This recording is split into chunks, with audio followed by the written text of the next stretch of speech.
I am Peggy, and I came into this world just a few minutes after my twin sister, Ashley. Those few minutes might as well have been years, considering how differently our lives might have turned out. Time means nothing when it comes to the division of fates, and our division began in that very first instant. Our parents, Penelope and Bertrand Matthews, lived in an ordinary suburban home in Connecticut, where every detail, from the facade to the yard adorned with neat bushes and perfectly trimmed lawns, embodied the idea of the American dream. Mom worked as a real estate agent, always dressed to impress, perfectly manicured nails, expensive suits, flawless hairstyles. She could walk into a room and, with a single glance, pinpoint what was wrong with the interior, as if every element of her life followed strict laws of style. Dad, Bertrand, ran a small accounting firm. He was a more reserved man, absorbed in numbers and tax forms, without much talk or emotion. On the outside, they seemed like the perfect middle-class family, successful, well-off, polished, and neat. But behind this facade of harmony, there was something more, something we, the children, sensed even in our earliest years. I first noticed it when we were about 5 years old. At first, it was unclear, almost imperceptible, but with each passing day, it became more and more obvious. It wasn't the kind of favoritism that could be easily spotted or put into words, but the feeling that Ashley was always number one hung in the air, like some invisible scent. While other twin parents tried to dress their children alike, emphasizing their unity and identical status, our parents did the opposite. They made us different. Ashley and I were always in the spotlight, but the attention was different. Ashley was always the one who shined. When we went shopping, she got brand new Nike sneakers and clothing from the latest collections, while I, in turn, was left with what was available on sale. At first, I thought it was just a coincidence. After all, I was just like her. We were twins, we were the same, why should I feel like something was wrong? But as each year passed, the difference became more and more obvious. Ashley taught me the difference between first choice and second rate, even though, theoretically, there should have been no difference between us. I didn't blame our parents for this. I was just trying to understand. I looked at them, at Ashley, at the world around me, and realized how hard it was to be invisible when you're just a shadow in someone's bright life. Ashley was like that bright fire that you couldn't help but notice, and I was what surrounded it, the fog, the smoke, the thing that dissolved, leaving no trace behind. I can't say I always suffered from this. My childhood was full of vivid memories, and even though Ashley was on a pedestal, I was still close by, always in her shadow. Sometimes, when I briefly became the center of attention, I felt like I experienced something of my own, but that feeling quickly faded, like all fleeting moments, leaving nothing behind but a light sense of annoyance. I had come to terms with this role, though I didn't understand why it had been assigned to me. But not everything was so simple. There was always something hidden in our house, something we couldn't fully comprehend until we grew up. Mom, although a driven woman, still left a faint taste of alienation in the air, as if she were someone who tried too hard to please, gave too much, but expected nothing in return. She was always too perfect to be real. Dad, with his seriousness and restraint, was the one who avoided any conflict. It was like a soft blanket that covered everything. I looked at Ashley, who seemed to always know how to control attention. She had been confident in herself from an early age. It wasn't something intrusive, no, it was more of an inner strength, elusive but evident to everyone. Everything around her seemed to shrink in her presence, and I stood nearby, like someone who forgets something, who can't keep up, as if, had she not been there, I wouldn't have existed either. Because, essentially, who was I without Ashley? I in our new uniform. Mom was taking photos, and this time we truly looked alike. The same plaid skirt, the same white blouses, the same dark blue cardigan. I thought, maybe this was the beginning of change, like we had finally found equality. Girls, smile, Mom shouted, as if pushing us toward some standard of happiness, toward what should have been our common beginning, But her eyes were fixed on Ashley. "Ashley, darling, tilt your head a little to the right. Perfect." The familiar ache in my chest returned, as if the very fabric of those identical dresses had, at some point, become heavy and unnatural for my body. We were still alike, but always with a difference, so subtle that it was almost imperceptible, but enough to make me invisible. Even in identical clothes, she found ways to make Ashley shine brighter. Mom looked at her with admiration, whispered something to her, wiping an invisible dust from her cheeks. And I stood aside, like a counterfeit shadow that, despite its form, couldn't cast light. Our classroom was bright and cheerful, the walls adorned with alphabet charts, tiny desks neatly arranged in rows. Mrs. Thompson, our teacher, sat at the board, her gaze carrying the same indifference to my existence as my mother's eyes. We sat alphabetically, Matthews and Matthews, side by side, next to Ashley. I was excited, finally, someone who would treat us equally. Without differences, without embarrassment. Someone who might see us as a single entity, not two separate fates. But all of this was just an illusion. After school, old habits resurfaced stronger than ever. Mom's silver SUV would pull up to the curb, and that familiar sound, her high heels clicking on the asphalt, reminded me that the world where we could be equals had still not arrived. Ashley would smile and sit in the front seat, snuggling up to Mom. And although Mom always tried to support me, although she tried to hide her preference, I had long since learned to read those barely noticeable gestures. "Are you with us?" she would ask when I sat in the back, but the words sounded almost like she was saying them through gritted teeth. As if anything that didn't involve Ashley was insignificant. Every evening, I returned home to this small world where my fate and my sister's crossed and diverged, and I could no longer tell where I ended and where she began. The house was too quiet, and the perfectly trimmed bushes outside the windows seemed to highlight the emptiness that left no room for me. Mom was nearby, but she was always as far away as Dad, absorbed in his papers and reports, so many of them that he barely noticed me sitting at the table. I could disappear, and the world wouldn't change. Only sometimes, in those moments when I watched Ashley playing in her room, enjoying the attention that always found her, I felt that pain in my chest become unbearable. We were both the same, but only she was visible. We both grew up in this house, surrounded by the same white walls and strict rules, but only she knew how to be loved. And I had learned to be invisible. Usually, I tried to ignore their late-night conversations. They were just part of the usual noise in the house, like the creak of floorboards or the hum of the old refrigerator. But that night something made me stop. Perhaps it was the tone of their voices, low, tense, like a taut string ready to snap. I stood in the half-shadow of the hallway, holding a glass of water, listening as my world slowly turned upside down.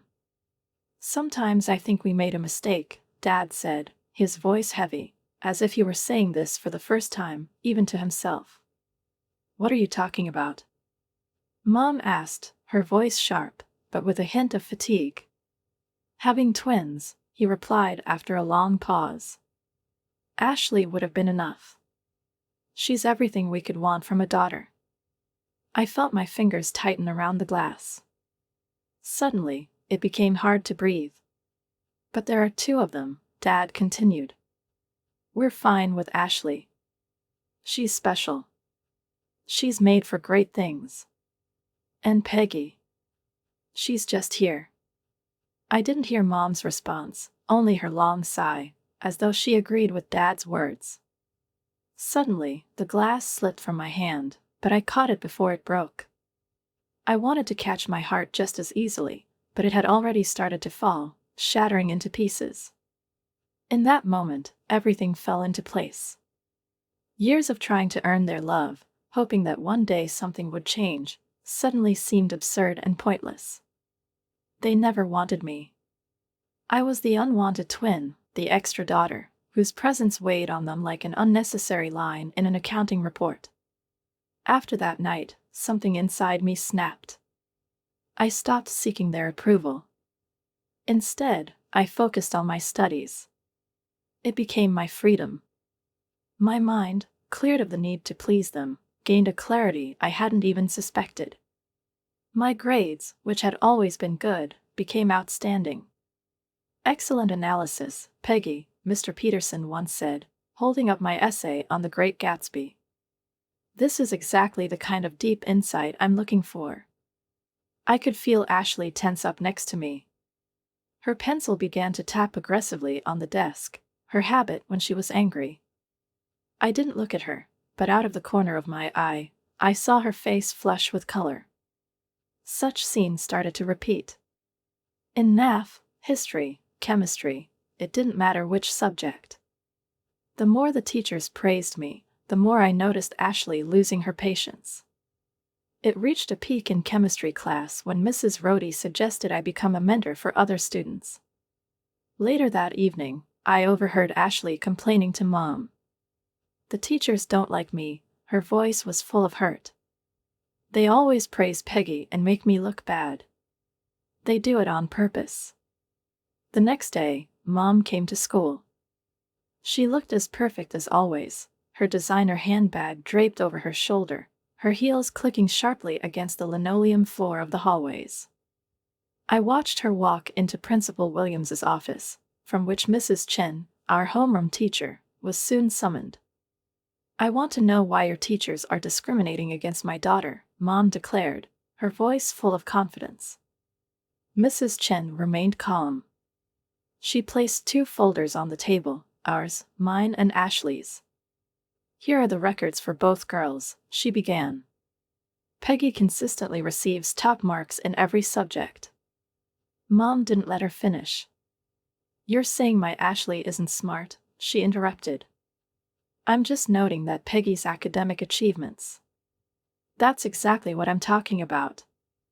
Mom exclaimed, her voice growing sharper. You're all biased against my Ashley.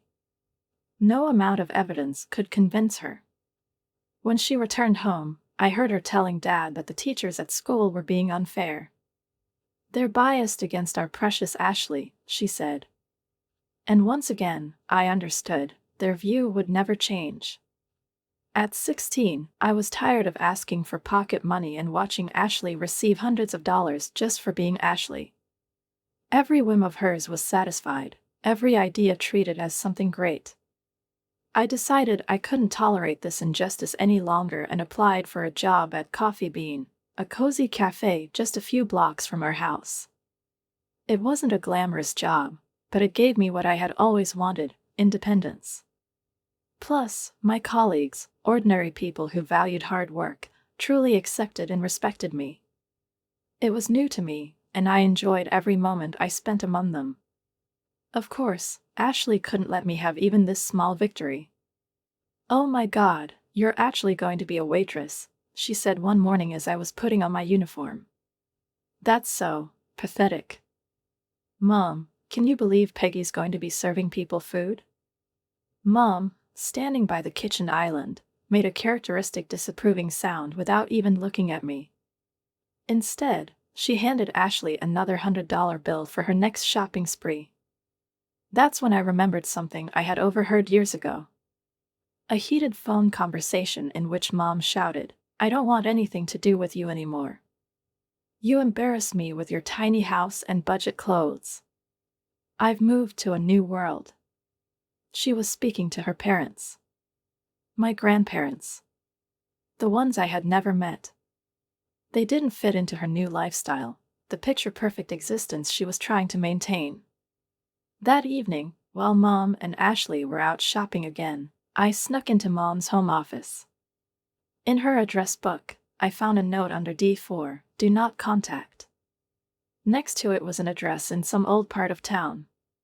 The next day, instead of going to my daytime shift at the cafe, I took the bus and headed to that area. A small blue house with a well-kept garden. My heart was pounding as I walked along the path to the porch. What would I say? What would they say? But I knew I had to try. I raised my hand to knock. The door opened almost immediately. An elderly couple stood before me. The woman had gray hair neatly pulled into a bun, and the man wore wire-rimmed glasses. They looked at me with confusion until I exhaled and said, "Hi. I'm Peggy Matthews. I think you're my grandparents." Their jaws dropped in unison. The woman, my grandmother, brought her hand to her mouth. "Oh my God, Frank, it really is her," she whispered. They invited me inside, and soon I was sitting in their cozy living room, holding a delicate teacup, feeling their surprised and affectionate gazes studying me. "You look just like your mom did at your age," my grandmother said quietly, but then her expression changed, as if the memories left a bitter aftertaste. That first visit turned into many others. I told my parents that I was taking extra shifts at the cafe, but in reality, I spent hours with my grandparents. I brought them cookies and pies I'd picked up at the cafe, and they listened to me, asking about every detail of my life, my studies, dreams, plans. It was the first time I felt like someone actually saw me, not just my status as the second twin. Then came graduation. The ceremony was typical for our family. All attention was focused on Ashley. When the announcer called my name, my parents barely clapped. I walked onto the stage, receiving my diploma in complete silence. But when it was Ashley's turn, their reaction was overwhelming. They screamed, clapped, jumped as if she had just won an Olympic medal. I knew I should have been ready for this. And yet, it struck me like a knife to the heart. The next day, at breakfast, I expected the usual talk about Ashley's plans or how Mom had found the latest great shopping deal. But, strangely, they managed to surprise me. "Girls, we have exciting news," Mom almost proclaimed, her voice trembling with excitement. She leaned forward, bouncing in her seat at the table. "We're celebrating your graduation in Hawaii." For a moment, my heart stopped, then it surged. I couldn't help but hope, cautiously, maybe this time it would be different. Maybe Mom had finally noticed me. Maybe this would be the moment when, if only for an instant, I would be equal to Ashley. But her next glance shattered that hope. She turned to me, her eyes glistening with what was supposed to resemble sympathy, but was just another lie. "Peggy, darling, we only have 3 tickets, one for Dad, one for Ashley, and one for me. Someone has to stay and look after the house, and you have your job at the cafe," she continued, as if explaining the obvious. Ashley didn't even try to hide her smug grin as she stirred her orange juice. "Don't worry, sis," she said with mocking ease. "I'll send you plenty of photos of me living my best life on the beach." The next morning, I stood by the front door, watching as they loaded their expensive suitcases into the taxi. Ashley waved with exaggerated enthusiasm, her laughter ringing in the air. "I'll definitely send you some beautiful pictures from Hawaii," she shouted as a parting remark. "You can look at them between serving coffee at your cafe." As soon as the taxi disappeared around the corner, I pulled out my phone. My hands were shaking as I dialed Grandma's number. The tears I had been holding back since morning finally broke free as soon as I heard her voice. "They went to Hawaii without me," I gasped through my sobs. "They just left me here, like I'm nothing." "Oh, darling," her voice was soft, but filled with sympathy. "If you want, we can come right now. We'll have our own graduation evening." On the other end of the line, I heard a rustling, as if she was already starting to get ready. Half an hour later, I was on my way to their house. Still wiping away tears, I turned onto their street, but immediately noticed something unusual. A brand new Mercedes C-Class sedan was parked in the driveway, its gleaming surface reflecting the morning sun. "Whose car is that?" I asked as I climbed the steps to their porch. Grandpa stood in the doorway, holding a set of keys. His eyes were shining with pleasure. "Surprise, Peggy. Happy graduation." I stopped, feeling my breath catch. "What? No. Is this a joke? But how? I couldn't find the words. "Sit down, darling," Grandma patted the old rocking chair on the porch. "We have something to tell you." They explained how, after Mom cut ties with them, they decided to invest their modest savings in a few tech startups. These investments unexpectedly paid off, making them wealthy, though they continued to live simply in their familiar home. "Your mother left us because she felt we were too poor, beneath her level," Grandpa shook his head. "The irony is that now we're probably wealthier than she is. We just don't feel the need to boast about it. We waited for the right moment to help you," Grandma added. "And this seems like the perfect time." I threw my arms around them, overwhelmed by their generosity and love. This was the first time anyone had done something so great for me without asking for anything in return. Soon we moved inside, where Grandma had already set the table for our own graduation dinner. A snow-white tablecloth, their best china, lasagna, and garlic bread, it all seemed more than just food. It was a symbol of the family I had so longed for. On the wall hung a banner that read, "Congratulations, graduate." "So, what are your plans for college?" Grandpa asked as we sat down at the table. I smiled, feeling for the first time a pride that didn't need to be hidden. "Well, I've been accepted to Princeton with a full academic scholarship. I'll start in the fall." And at that moment, I realized that my world, which had always seemed so limited, was finally beginning to open up. Grandma and Grandpa's faces lit up with genuine joy, so different from the lackluster reactions of my parents. When I told them about my full scholarship to Princeton, Grandma exclaimed, "That's wonderful." Her eyes sparkled like a child who had just learned about a magical surprise. "And what about housing?" she immediately asked, as if it were the most important question in the world. "The scholarship covers everything." "I was planning to live in the dorms," I replied, feeling that would be enough. "Nonsense," Grandpa interrupted, tapping his hand on the armrest of his chair. "We'll get you a nice apartment near campus. Something safe and comfortable, where you can focus on your studies." At that moment, my phone vibrated on the table. I glanced at the screen. It was Ashley. She'd sent another picture, sitting on the beach in a swimsuit, a cocktail in hand, with the caption, "Wish you were here." I looked at the message, then turned my gaze to Grandma and Grandpa's faces, to the keys to my new car that still lay beside my plate. For the first time in my life, I didn't feel like the younger twin who was always in the shadows. Now, I knew what it meant to be seen. 2 weeks passed like a dream. I spent my days working at the cafe, my evenings visiting Grandma and Grandpa or preparing for college. However, every evening my phone would ring, and the screen would light up with yet another notification. It was Ashley.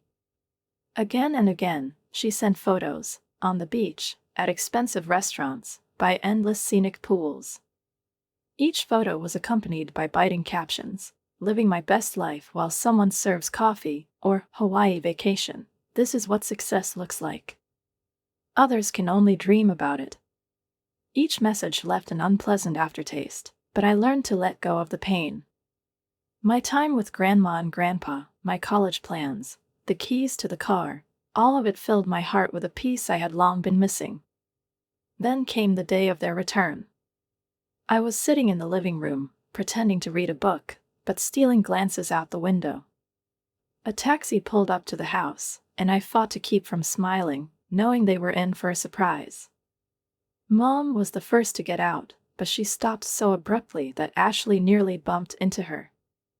Ashley was holding a designer handbag, which dropped onto the concrete with a dull thud. Dad, struggling with their bulky suitcases, nearly tripped. Their gazes were fixed on the silver Mercedes parked in the driveway. "What is that?" Mom's sharp voice echoed across the yard.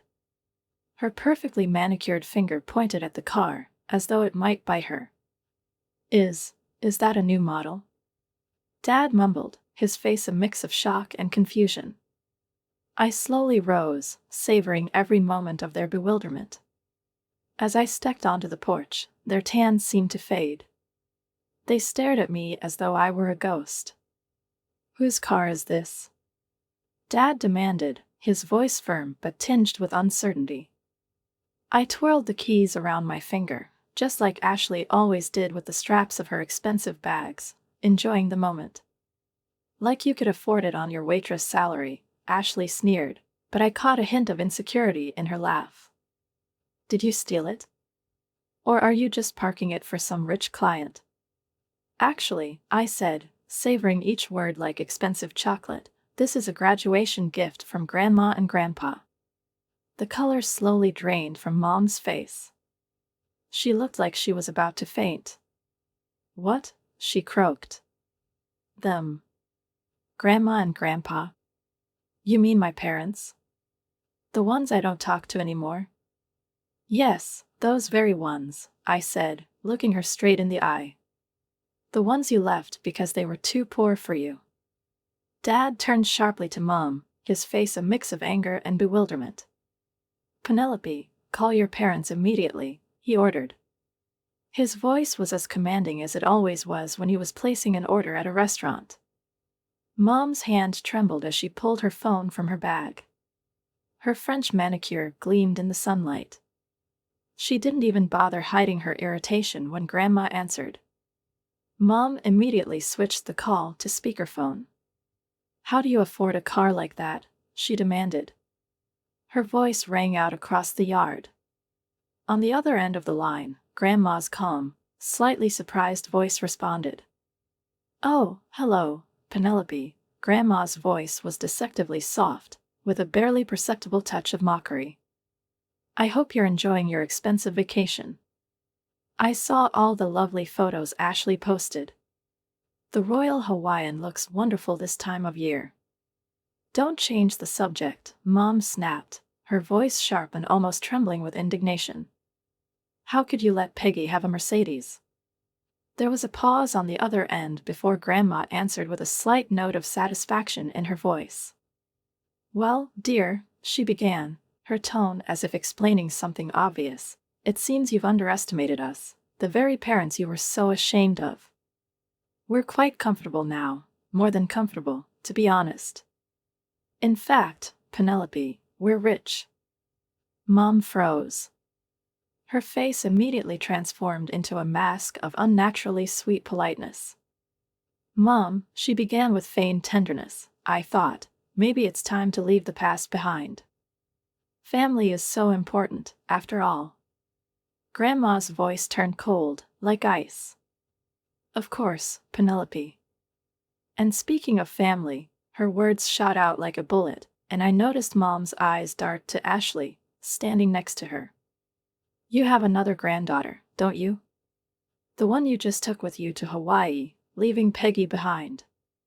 Mom's face flushed bright red, a mix of irritation and discomfort. "That's not what I meant," she hurriedly stammered. "You should treat the girls the same. They're the same age, after all. It's only fair that they get the same gifts." Grandma's voice sharpened, a tone I had never heard before. "A rich statement from you, Penelope. Parents should love their children equally. But, as we know, that was never the case in your family." The connection was abruptly cut. Mom stared at her phone as if hoping it was just a mistake. Then she looked at me, her expression hardening. "Peggy, you need to give that car to your sister," she said, and there was no hint of a request in her voice. I blinked, thinking I must have misheard. But then Dad intervened, his voice as confident as ever. "Ashley needs a good car for college. She's been accepted to State University. She needs reliable transportation. And you're just working at a cafe. You don't need a car like that." Ashley was already heading toward the car, her hand outstretched to grab the keys. "Give me the keys, little sister," she said with the same smug grin. "You know I'll look better behind the wheel anyway." I laughed. It wasn't a cruel laugh, but one full of bewilderment at their audacity. "This is my car," I said firmly. "And I'm not giving it to anyone. Dad stepped forward, his face turning crimson with rage. "If you don't give that car to your sister right now, you can leave this house," he said, his voice cutting through the air. "It's funny that you're saying that," I replied, heading toward the Mercedes. Opening the trunk, I showed them the suitcases I had already packed. "I'm actually ready to leave." Mom and Dad froze, their faces a mixture of shock and disbelief. From my bag, I pulled out an envelope and raised it so they could see. "Oh, and by the way," I added, savoring each word, "I'm no longer serving coffee. I've been accepted to Princeton. On a full scholarship." Ashley gasped so loudly that they probably heard her 3 blocks away. Mom recoiled as if I had slapped her. Dad just stood there, helplessly opening and closing his mouth, like a fish out of water. I got into the car. The leather seat still smelled like newness. Through the windshield, I could see their stunned faces. Their perfect family fantasy was crumbling right before their eyes. The last few weeks of summer, which I spent at Grandma and Grandpa's house, were the happiest of my life. Every morning, I woke up to the smell of Grandma's freshly brewed coffee and Grandpa's quiet humming as he read the newspaper at the kitchen table. There was no tension, no feeling that I had to fight for attention or prove anything. There, I felt like myself, no longer a shadow, no longer the second-best sister, but a separate, complete person. It was a simple, peaceful world, and for the first time, I felt what it was like to be part of a real family. When the day came for me to move to Princeton, I felt both happy and a little sad. It was hard to say goodbye to Grandma and Grandpa, but they assured me that our connection would only grow stronger, and their love would always be with me. Hugging them goodbye, I promised to call every day. Then, after packing up all my things, I drove to New Jersey in my Mercedes, feeling as though I was crossing an invisible line between my old life and my new one. Grandma and Grandpa had found me a cozy apartment just 10 minutes from campus. It wasn't big, but it felt like my own little world: hardwood floors, large windows that let in the light, and a small balcony where I could study. Grandma and Grandpa insisted on paying the rent, despite my protests. But I still wanted to feel at least a drop of independence, so I got a part-time job at a local cafe. The irony wasn't lost on me. I was still serving coffee, but this time it was by choice, not necessity. My colleagues at work were mostly students, just like me, and for the first time in my life, I felt like I could make real friends. People here accepted me without comparisons or biases. It was a new experience, feeling valued for who I was. We laughed, shared our dreams, and planned joint library trips.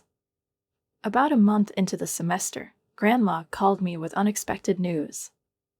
"Your parents showed up at our door yesterday," she said, and something tightened in my chest. "Why?" was all I could manage to say. Grandma laughed softly. "Oh," Penelope came with a fake smile and apologies, asking how we were doing, hinting at Ashley's upcoming birthday. "And your father kept looking around the house like he was trying to assess our wealth." "What did you tell them?" I asked, my heart ready to leap out of my chest. This time, Grandpa spoke up. "We told them we've already decided what to do with our money." His voice was calm but firm. "Everything will go to you, Peggy." I could almost picture my parents' faces at that moment. Grandma added with a smile in her voice. Penelope's smile didn't seem so sincere after that. "Then we told them not to come back." I nodded, though they couldn't see me. That evening, I blocked their numbers and all their social media accounts, including Ashley's. I knew what would come next: a wave of fake apologies, attempts to start over, and sweet words about the importance of family. But I no longer needed that kind of family. In Princeton, my life found a new rhythm. In class, I sat with my notes, enjoying the complexity of the material. Every word, every idea made me feel that I was in the right place. Sometimes, I thought about the little girl I once was, the one who prayed for her parents' love. I would have liked to tell her, you'll find something better. You'll find people who not only love you, but respect and support you. My phone buzzed softly in my pocket. It might have been my study group confirming the library meeting, or Jake, the handsome guy from my psychology class, who always seemed to find endless excuses to talk to me. Whatever the reason, I smiled. It was a normal, peaceful life. No drama, no comparisons, no feeling like I wasn't good enough. Now, it was just me, my studies, my friends, and a future full of possibilities.